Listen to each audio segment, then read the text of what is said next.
بسم الله الرحمن الرحیم. السلام علیکم. پښتو ګیک چینل کې تاسو ته هرکلی وایو. مرګرو نن به مونږ تاسو ته په دې ویډیو کې وایو چې هغه کم وجوهات دي، هغه کم وجه ده چې اسرائیل د پاکستان سره نه لګي او پاکستان د هغوی ګډ دشمن دی.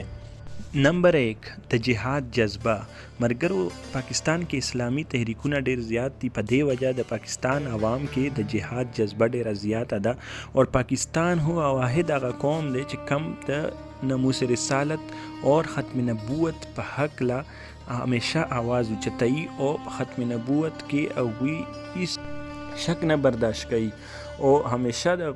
د ختم نبوت د پاره خپل ځان د قربانۍ نه هم نه رستو کیږي او د هغوی مثال زموږ سره د ممتاز قادری په شکل کې موجود دی. مرګرو اسرائیل ته تکلیف د دین نه رسی چې مسلمان خپل 15 وخت مونځ او 10 خپل ارکان اسلام پوره کوي، خو هغوی ته تکلیف د دې خبرې نه نور الدین زنگی پشان، محمد بن قاسم پشان اور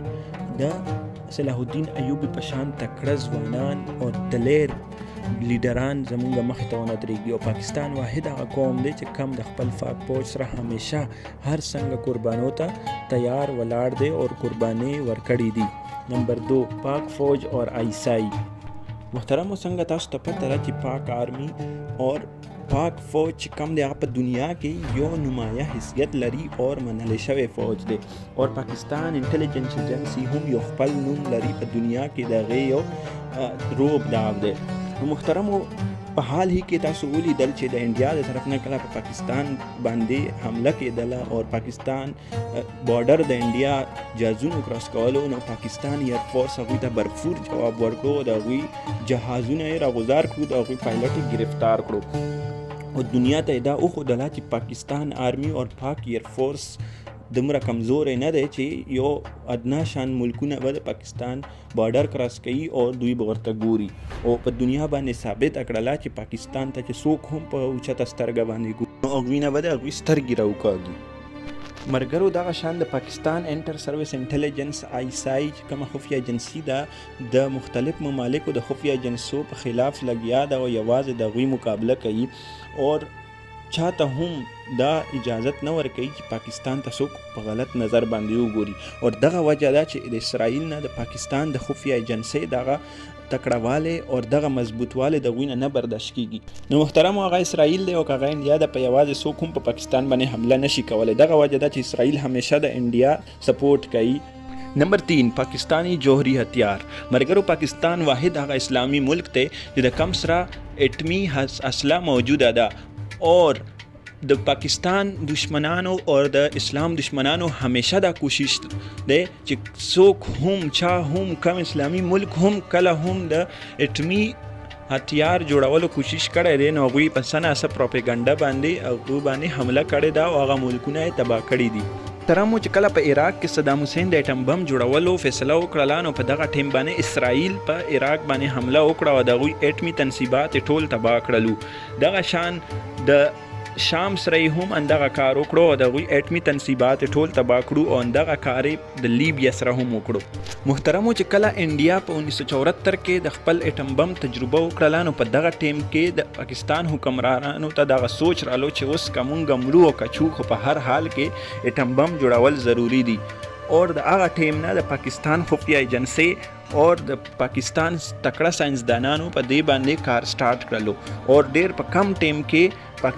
پاکستان دا منصوبه پوره کړلی شوله او د مزې خبره خدا ده چې په دغه ټول ټایم کې د پاکستان دشمنانو ته په دې باره کې اړو څه پته ونه لګېده اور د پاکستان د اټمي منصوبې ټولې پوره کړلی شوې اور د پاکستان د اټمي تجربې هم کامیابې وکړلی شوې.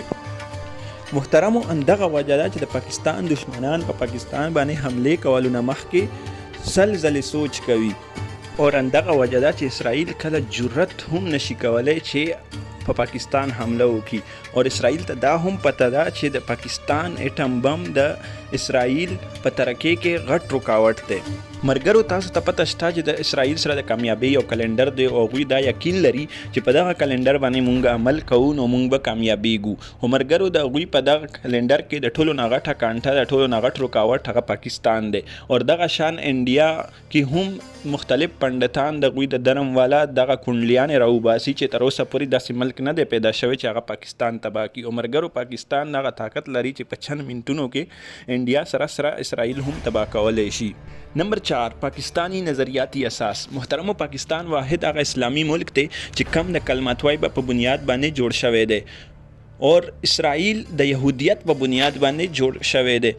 اور دغه وجه ده چې اسرائیل پاکستان همیشه خپل جانی دشمن ګڼي. محترمو اندغه وجه ده چې اسرائیل دغه نیو ورلد آرډر پاکستان نه مني اور اسرائیل ښکاره وایي چې موږ له ټولو نه زیاته خطره د اسلام او د اسلام د منونکو نه ده.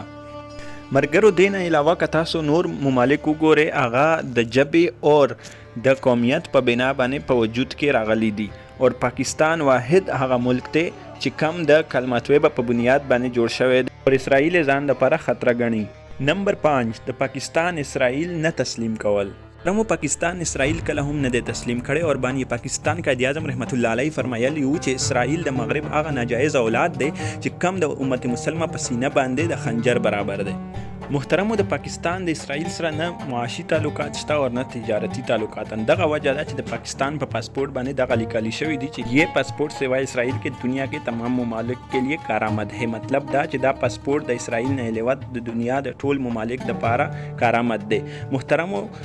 نه پاکستان بلکې نور هم اسلامی ممالک دي چې هغه اسرائیل نه تسلیمایي او اسرائیل ته دا هم پته ده چې تر څو پورې پاکستان مونږ نه یو تسلیم کړي تر هغې پورې نور اسلامی ممالک به مونږ نه تسلیمایي. محترمو دا هغه وجوهات چې په کم بنا باندې د اسرائیل د پاکستان سره نه لګي. د نور مزید دلچسپ ویډیوز لپاره تاسو زموږ پښتو ګیک چینل سبسکرایب کړئ، ویډیو لایک کړئ.